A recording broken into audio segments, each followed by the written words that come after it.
Nesse vídeo eu queria falar um pouco sobre a linguagem da teologia, a postura que a gente precisa ter quando a gente se propõe a fazer teologia. Antes de falar da linguagem da teologia propriamente, a gente precisa distinguir dois tipos de linguagem. Um tipo de linguagem que eu estou chamando de linguagem neutra ou descritiva é a linguagem que a gente usa quando a gente fala a partir do lado de fora de um assunto, como se a gente estivesse a uma distância observando um objeto. Essa é a linguagem, por exemplo, que a ciência procura usar, né? A ciência tenta descrever os objetos de estudo de uma forma neutra, como se estivesse do lado de fora observando um objeto. O oposto disso seria a linguagem pessoal, que eu estou chamando aí, ou linguagem apropriativa, que a gente usa quando a gente torna o assunto pessoal, quando a gente fala a partir do nosso relacionamento com ele. Aí o assunto já não é mais um objeto de estudo, mas é algo é, com o qual a gente se preocupa, com o qual a gente se relaciona, né? Um exemplo pode deixar isso claro. A gente poderia falar sobre a morte usando as duas formas de linguagem. Se a gente usar a linguagem neutra para falar sobre a morte, a gente estaria descrevendo os processos clínicos envolvidos, quais as características que um corpo precisa ter para ser considerado morto. Novamente, esse é o tipo de linguagem que a ciência usa. Isso poderia ser útil para um curso de medicina, por exemplo. Descrever os processos clínicos envolvidos na morte. Isso é linguagem neutra. O oposto disso seria a gente falar sobre a morte considerando que ela nos afeta. Nós nos sentimos mal quando alguém morre e nós mesmos nos emocionamos, possivelmente com emoções diferentes, mas nós nos emocionamos quando pensamos na nossa própria morte. Ou seja, e se a gente fala da morte desse jeito, a gente está usando a linguagem pessoal, a gente está se apropriando do conceito. A morte deixou de ser um objeto de estudo distante e a gente passa a falar sobre ela a partir do nosso relacionamento com ela. Ela é algo que nos preocupa, algo que a gente se relaciona com. Então, isso é o uso da linguagem pessoal, né? E a gente quer pensar qual dessas duas linguagens a gente deve usar para a teologia. Para isso, antes, a gente precisa lembrar que a tarefa do teólogo, como a gente viu em outros vídeos, é encontrar na Bíblia a resposta para suas perguntas. E a gente então pode se perguntar qual é o tipo de linguagem que a Bíblia usa para falar sobre Deus e sobre o nosso relacionamento com Ele. Você deve lembrar que falar sobre Deus e sobre o nosso relacionamento com Ele é teologia. Então, qual é o tipo de linguagem que a Bíblia usa quando fala sobre conceitos teológicos? Essa é uma pergunta. E a gente pode pensar a respeito disso um pouquinho. Em primeiro lugar, a gente precisa observar que a Bíblia usa linguagem pessoal.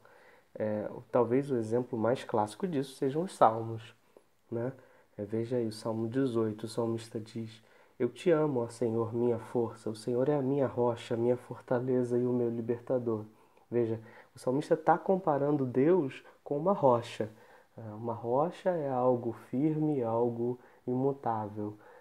Então, será que o salmista está falando sobre o conceito teológico de que Deus é imutável? Não. Se a gente lê o Salmo, honestamente, a gente não vai ver isso. A gente não vai ver um conceito teológico de imutabilidade de Deus. Porque não é isso que o salmista está falando. O salmista não está dizendo Deus é uma rocha ou Deus é rocha. Não. O salmista está dizendo o Senhor é a minha rocha. Para mim, Ele é uma rocha. Todas as vezes em que eu precisei, Deus estava lá para me segurar.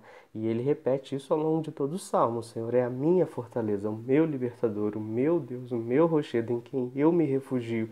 E por isso eu te amo. Quer dizer, ele está falando a respeito de Deus, ele está falando conceitos sobre Deus, sobre o relacionamento dele com Deus, mas ele está falando tudo isso a partir do relacionamento que ele tem com Deus, de dentro do relacionamento. Ele está usando uma linguagem pessoal ao falar sobre isso. Os salmos são um exemplo disso, mas a gente pode encontrar esses exemplos em diversos outros livros, em diversos outros textos da Bíblia. Agora, por outro lado, a Bíblia muitas vezes também usa linguagem neutra para falar sobre esses assuntos. A gente pode encontrar exemplos disso na carta aos Romanos, na carta aos Hebreus. Veja aí, por exemplo, esse exemplo da carta aos Romanos.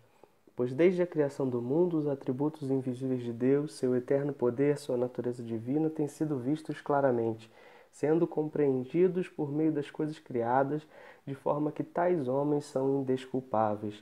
Paulo está falando sobre os atributos de Deus, ele enumera os atributos que ele quer falar, ele está falando do eterno poder de Deus, da natureza divina, e ele fala que esses atributos têm sido vistos desde a criação, por isso esses homens, eles são indesculpáveis. Agora veja, Paulo está incluído nesses homens. Paulo também é um homem e também é indesculpável, mas ele não fala disso a partir do relacionamento dele com os atributos de Deus. Ele fala, esses homens, eles são indesculpáveis. Não, nós somos indesculpáveis. Então ele está usando uma linguagem neutra, né, para falar sobre os atributos de Deus. Então o que a gente percebe aí é que a Bíblia usa tanto linguagem pessoal em alguns textos, como também usa linguagem neutra em outros textos. Então, qual seria a linguagem apropriada para a teologia? A princípio, alguém poderia pensar que a linguagem apropriada para a teologia é a linguagem neutra, porque essa deve ser a linguagem do teólogo. E, de fato, muitos teólogos do passado propunham tratar a teologia como uma ciência, dizendo que a gente deve usar na teologia os mesmos métodos científicos que os cientistas usam para fazer suas investigações. Então, se a gente vai tratar a teologia como uma ciência, a gente vai usar a linguagem neutra o tempo inteiro. Mas qual o problema disso? Qual o problema da gente usar a linguagem neutra para falar de teologia? Eu vejo particularmente dois problemas com isso. O primeiro é que isso não faz jus à forma como a própria Bíblia fala de Deus. A gente acabou de ver que a Bíblia, quando fala de Deus, usa os dois tipos de linguagem. E se a tarefa do teólogo é encontrar suas respostas na Bíblia, a gente precisa usar os dois tipos de linguagem que a Bíblia usa, não apenas a linguagem neutra.